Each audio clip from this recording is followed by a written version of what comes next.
kesalahan kita nih para perempuan di saat kita lagi datang haid, mau sholat nggak boleh, mau baca Quran nggak boleh, puasa deh gitu, puasa nggak boleh juga. Masya Allah, luar biasa. Tapi teman-teman saudaraku sekalian, ada satu hal yang kamu perlu ingat buat teman-teman nih, para adik-adik gitu ya, atau perempuan-perempuan yang masih datang mens gitu, belum masuk masa menopause. Ini kamu harus ingat satu hal, bahwa ibadah itu yang lebih Allah inginkan itu adalah ibadah hati kita. Hatimu ada di mana? Itu yang Allah Subhanahu wa taala inginkan. Hati yang ingat, hati yang terpaut, hati yang bersambung pada Allah Subhanahu wa taala dalam salatnya, dalam Qur'annya, dalam tadarusnya, dalam puasanya. Itu hati yang diinginkan oleh Allah Subhanahu wa taala dan dianggap sebagai hati yang beribadah pada Allah Subhanahu wa taala. Hakikat ibadah adalah ibadah hati, dan hati kita tidak pernah menstruasi. Hati kita tidak pernah berhalangan, hati kita tidak pernah nifas, hanya badan kita aja yang nifas, hanya badan kita aja yang mengalami masa menstruasi, tapi hati kita nggak pernah menstruasi. Karenanya kemudian pada bulan suci Ramadan, membaca Al-Qur'annya nggak boleh, tapi mengingat Allah. Mengingat Allahnya boleh.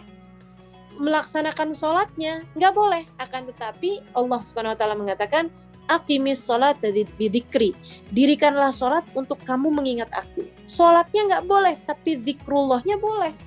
Orang yang mens, gitu kan?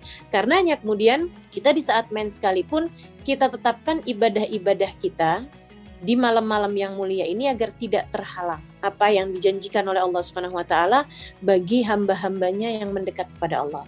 Tertibkan aja sendiri. Karena kan tidak ada aturan secara baku untuk itu, maka silahkan atur-atur sendiri. Misalnya dari mulai malam 20 sampai ke malam terakhir gitu ya, atau malam 21 gitu kan hitungannya, sampai dengan malam terakhir di bulan suci Ramadan. Setiap malam membaca, misalnya asyhadu an la ilaha illallah, astaghfirullah, nas'alukal jannata wa na'udzubika minan nar gitu ya.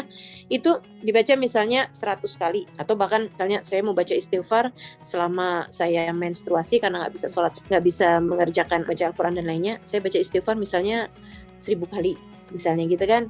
Diatur-atur sendiri gitu. Kemudian dengan linangan air mata kamu meminta kepada Allah Subhanahu wa taala, hatimu sedang dalam keadaan suci, hatimu sedang meminta kepada Allah Subhanahu wa taala, dan itu sangat mungkin untuk doamu didengar, untuk hatimu didengar, meskipun badanmu sedang mens, badanmu sedang berhalangan, tapi hatimu tidak pernah berhalangan. Dan Allah Subhanahu wa taala memandang hati lebih daripada memandang badan, seperti yang disampaikan Allah dalam salah satu hadis Nabi Muhammad alaihi wasallam, yang diceritakan oleh Nabi Muhammad dalam salah satu hadisnya, innallaha la yanzur ila suwarikum wala ila absyarikum walakin yanzur ila qulubikum. Sesungguhnya Allah Subhanahu wa taala tidak melihat kepada zahir kalian dan tidak melihat kepada kulit kalian, akan tetapi yang Allah lihat kepada hati kalian. Maka pastikan bahwa bahkan saat kita sedang mens sekalipun, hati kita tetap terpaut kepada Allah, tetap mengingat Allah, tetap memohon ampunan kepada Allah Subhanahu wa taala. Dengan cara itu, limpahan karunia, semua pemberian yang Allah Subhanahu wa taala bagi-bagikan pada bulan suci Ramadan tetap berhasil kita dapatkan, kita raih insyaallah.